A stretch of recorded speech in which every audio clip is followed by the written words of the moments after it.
আসসালামু আলাইকুম। আজকের বাংলা নিউজে সবাইকে জানাচ্ছি স্বাগতম। শুরুতে জানাচ্ছি বিশ্বের আলোচিত খবরের শিরোনাম।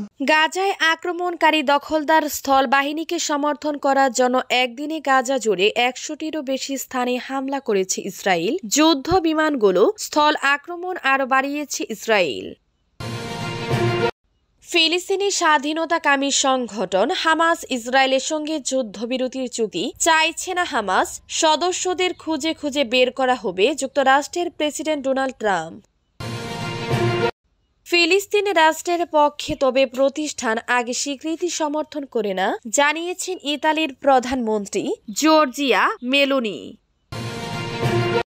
২০২৩ সালে ৭ অক্টোবর হামাসের আকস্মিক হামলার পর গোয়েন্দা তথ্য বিস্ফোরণে ঘাটতির সামনে আসায় ব্যাপক সংস্কারে যাচ্ছে ইসরায়েলি প্রতিরক্ষা বাহিনীর আইডিএফ গোয়েন্দা শাখা আমান। গোয়েন্দাদের আরবি ও ইসলামী জ্ঞান অর্জন বাধ্যতামূলক করল ইসরায়েল। ফিলিস্তিনদের প্রতি বিশ্বের নীরবতা তীব্র নিন্দা জাতিসংঘ মহাসচিব আন্তোনিও গুতেরেসের। অর্থনৈতিক ও রাজনৈতিক চ্যালেঞ্জ মোকাবেলায় ব্যর্থতার অভিযোগ তুলে মালয়েশিয়ার প্রধানমন্ত্রী আনোয়ার ইব্রাহিমের পদত্যাগের দাবিতে বিক্ষোভ করেছেন হাজার হাজার মানুষ। এতক্ষণ শুনছিলেন বিশ্ব আলোচিত খবরের সংবাদ শিরোনাম। এবার বিস্তারিত। আমাদের খবরটি যদি ভালো লেগে থাকে অবশ্যই লাইক, কমেন্ট, শেয়ার করতে ভুলবেন না। গাজায় একদিনে ১০০ বার বোমাবর্ষণ, স্থল আক্রমণ আরও বাড়িয়েছে ইসরায়েল। গাজায় আক্রমণকারী দখলদার স্থল বাহিনীকে সমর্থন করার জন্য একদিনে গাজা জুড়ে ১০০টিরও বেশি স্থানে হামলা করেছে ইসরায়েল যুদ্ধ বিমানগুলো। শনিবার ২৬ জুলাই ইসরায়েলি সামরিক বাহিনীর বিবৃতির উদ্ধৃতি দিয়ে আল জাজিরা এ তথ্য জানিয়েছে। সেই সঙ্গে দক্ষিণ গাজার খান ইউনিসে দখলদার বাহিনীর ৩৪তম ডিভিশন অতিরিক্ত লক্ষ্যবস্তুর বিরুদ্ধে যুদ্ধ সম্প্রসারণ এবং সন্ত্রাসী অবকাঠামো ধ্বংস করার জন্য কাজ করছে বলে দাবি করেছে। অর্থাৎ হামলা আরো ব্যাপক ও বিস্তৃত হচ্ছে। পশ্চিম তীরে বসতি স্থাপনাকারী এবং দখলদার সৈন্যরা আক্রমণ। ফিলিস্তিনের অবরুদ্ধ গাজার পাশাপাশি পশ্চিম তীরে শিশুর জন্মস্থান বেতলেহেমে বসতি স্থাপনাকারী এবং ইসরায়েলি সৈন্যরা আক্রমণ শুরু করেছে। এছাড়া জেরিকোতেও একই ধরনের হামলা খবর পাওয়া গেছে।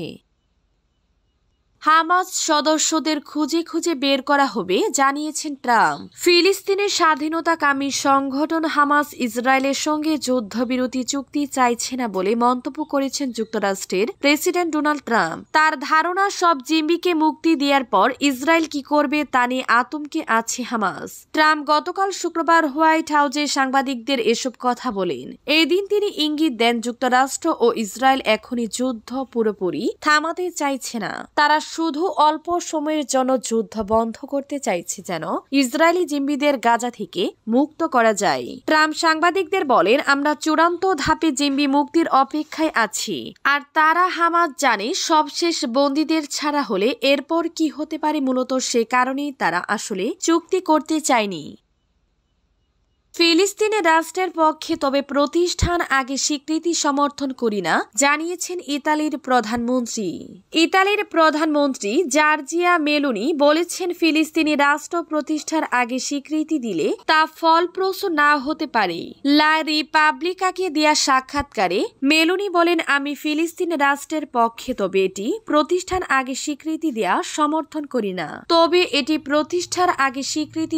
সমর্থন করি না। তিনি আরো বলেন, সৌদি এমন কিছু যা বিদ্যমান নেই তা কাগজে স্বীকৃতি হয়, তবে সমস্যাটি সমাধান কাগজে কলমে হয়ে যেতে পারে। আসলে তখন সমাধান বাস্তবে বিদ্যমান থাকবে না। শুক্রবার ২৫ জুলাই ইতালির পররাষ্ট্রমন্ত্রী মন্তব্য করেন, যদি নতুন ফিলিস্তিনি কর্তৃপক্ষ ইসরায়েলকে স্বীকৃতি দেয় তাহলে ফিলিস্তিনি রাষ্ট্রকেও স্বীকৃতি দেওয়া উচিত। এদিকে জার্মান সরকারের এক মুখপাত্র জানিয়েছেন, বার্লিন এখনই ফিলিস্তিনি রাষ্ট্রকে স্বীকৃতি দেওয়ার পরিকল্পনা করছে না। তাদের মূল লক্ষ্য দ্বিরাষ্ট্র সমাধান এবং দীর্ঘদিন ধরে চলে আসা জটিল সমস্যার অগ্রগতি নিশ্চিত করা। গোয়েন্দাদের আরবি ও ইসলামী জ্ঞান অর্জন বাধ্যতামূলক করল ইসরায়েল। 2023 সালে 7 অক্টোবর হামাসের আকস্মিক হামলার পর গোয়েন্দা তথ্য বিশ্লেষণে ঘাটতির সামনে আসায় ব্যাপক সংস্কারে যাচ্ছে ইসরায়েলি প্রতিরক্ষা বাহিনীর IDF গোয়েন্দা শাখা আমান। এই সংস্কারের অংশ হিসেবে এখন থেকে সব গোয়েন্দা সদস্যদের জন্য আরবি ভাষা ও ইসলামী সংস্কৃতি বিষয়ক প্রশিক্ষণ বাধ্যতামূলক করা হয়েছে। খবর জেরুজালেম পোস্টের। IDF এর বরাদ্দে জি উইশ নিউজ সিন্ডিকেট GNS জানিয়েছে শুধু মাঠ পর্যায়ের গোয়েন্দারাই নয়, যেসব সদস্য সাধারণত প্রযুক্তিগত বা লজিস্টিক দায়িত্বে থাকেন তাদেরও এই প্রশিক্ষণের আওতায় আনা হচ্ছে।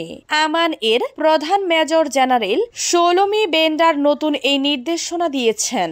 তার নেতৃত্বে গোয়েন্দা শাখার মৌলিক কাঠামোই এই সংস্কার হচ্ছে।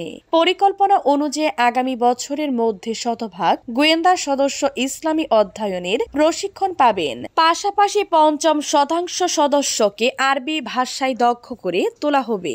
GNS এর খবরে আরো বলা হয়, প্রতিটি ব্রিগেড ও ডিভিশন পর্যায়ের গোয়েন্দা অফিসারকে আরো বিশ্ব সম্পর্কে গভীর জ্ঞান ও আরবি ভাষায় দক্ষতা অর্জন বাধ্যতামূলক করা হয়েছে। এই প্রশিক্ষণ নিয়োগ পূর্ব প্রোগ্রাম থেকে শুরু করে সিনিয়র অফিসার কোর্স পর্যন্ত সব পর্যায়ে অন্তর্ভুক্ত থাকবে। ফিলিস্তিনদের প্রতি বিশ্বের নীরবতা তীব্র নিন্দা জাতিসংঘ মহাসচিবের।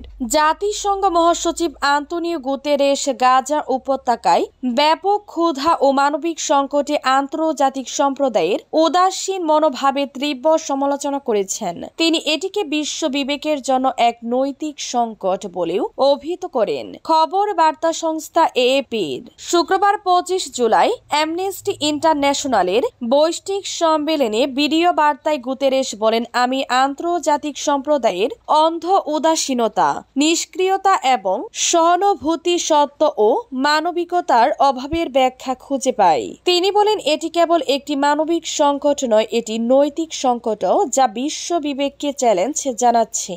প্রতিটি সুযোগে আমরা আমাদের আওয়াজ তুলে ধরব। ইসরায়েলের সঙ্গে চলমান যুদ্ধের মধ্যে মার্চ মাসে গাজায় ত্রাণ অবরোধ জারি করা হয়। 2 মাস পর আংশিকভাবে তা শিথিল করা হলেও গাজায় ক্ষুধার্ত মানুষের সংখ্যা বিশেষত শিশুদের মধ্যে দ্রুত বেড়ে চলেছে বলে সাহায্য সংস্থাগুলো সতর্ক করেছে। এরপর থেকে সীমিত ত্রাণ সহায়তা ইসরায়েল ও যুক্তরাষ্ট্র সমর্থিত গাজা হিউম্যানিটারিয়ান ফাউন্ডেশন GHF নিয়ন্ত্রণ করছে। ফলে দীর্ঘদিনের জাতিসংঘ নেতৃত্বাধীন বিতরণ ব্যবস্থায় পরিবর্তন এনেছে। আন্তর্জাতিক রেড ক্রস কমিটির ICRC প্রেসিডেন্ট মির্জানা স্পেলিয়ারিচ শুক্রবার বলেন, গাজায় যা ঘটছে তার কোনো অজুহাত নেই। মানবিক কষ্ট ও মর্যাদা হানির মাত্রা অনেক আগে আইনি ও নৈতিক উভয় মানদণ্ডই অতিক্রম করেছে। মালয়েশিয়ার প্রধানমন্ত্রীর পদত্যাগের দাবিতে হাজার হাজার মানুষের বিক্ষোভ। অর্থনৈতিক ও রাজনৈতিক চ্যালেঞ্জ মোকাবেলায় ব্যর্থতার অভিযোগ তুলে মালয়েশিয়ার প্রধানমন্ত্রী আনোয়ার ইব্রাহিমের পদত্যাগের দাবিতে বিক্ষোভ করেছেন হাজার হাজার মানুষ। শনিবার 26 জুলাই দেশটির রাজধানী কুয়ালালামপুরে আনোয়ারের পদত্যাগের দাবিতে আয়োজিত বিক্ষোভ দেশটির হাজার হাজার মানুষ অংশ নেয়।